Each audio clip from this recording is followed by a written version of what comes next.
So if you're having pain with sex, you may have heard about dilators, or you might already be using dilators.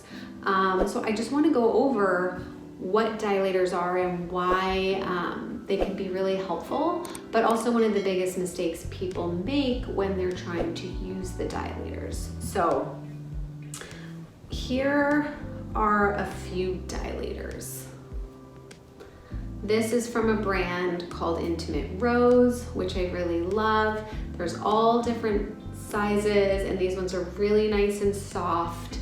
They're bendable. They actually start as small as the pinky finger. I just don't have that one with me at the moment, but they go up to this size because the idea is that it's supposed to, in a graded way, go from smaller to bigger to get to the size of your potential partner's penis. This is obviously, bigger or smaller than some people, so it might not match your partner, but this is a great start. So anyways, if some diagnoses that people would use dilators for is like vaginismus or vulvodynia, okay, or just pain with sex in general due to an overactivity of the muscles around the opening of the vagina, or a sensitivity and hypersensitivity of those tissues as well. So just showing you with this smaller size dilator, what you would want to be working on is being able to insert it vaginally without pain or tensing up. And it's not just about inserting it and staying, but eventually an in and out movement, right?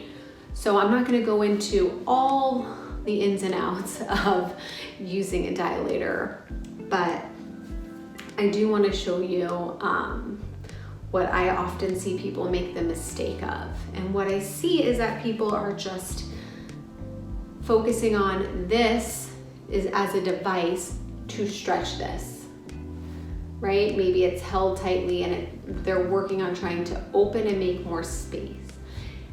Yes, you are stretching the tissue. That is part of the process.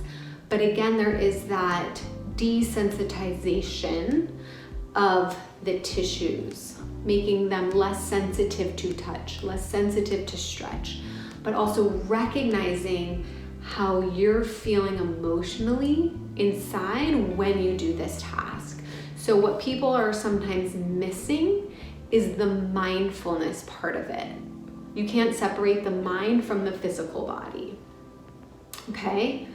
And you would know this because when you're practicing with this, you would notice not just a sensation of pain or tightness, but you would also notice maybe some, again, thoughts in your head or emotions that are kind of going on as you're doing this practice. So what I recommend to people is first recognizing what's going on in your head when you do this, even before you insert, but as you're about to prepare to do this practice, what is coming up for you, okay? So that's number one.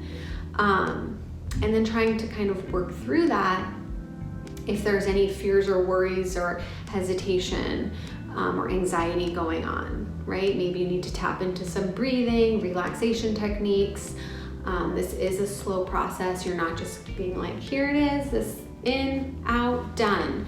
It takes time, and it does take that mind-body connection. So you first are aware and recognizing where you're at prior to or while you're doing it, but then also, and like I said, while you're doing it. So as you begin to insert and you start to feel a sensation of discomfort or pain or pulling or tightness, what are you then noticing in your mind? What's going through? Is it like, oh my God, not this again? Or like, can't believe this hurts, or like, oh my God, this is scary. What's going on in your mind? Because that plays a part in your brain's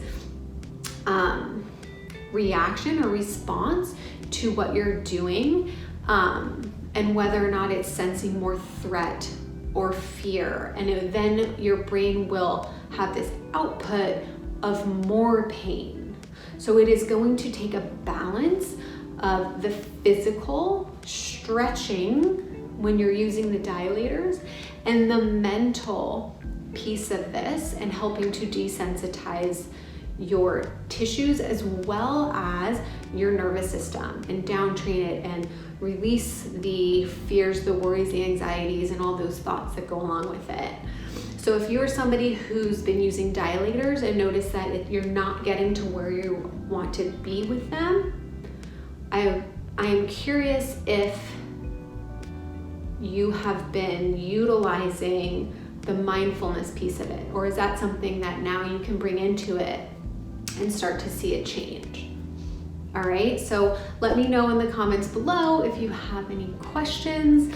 I am happy to answer them for you, or if this was like a little bit of like an eye-opener, an aha moment for you, let me know.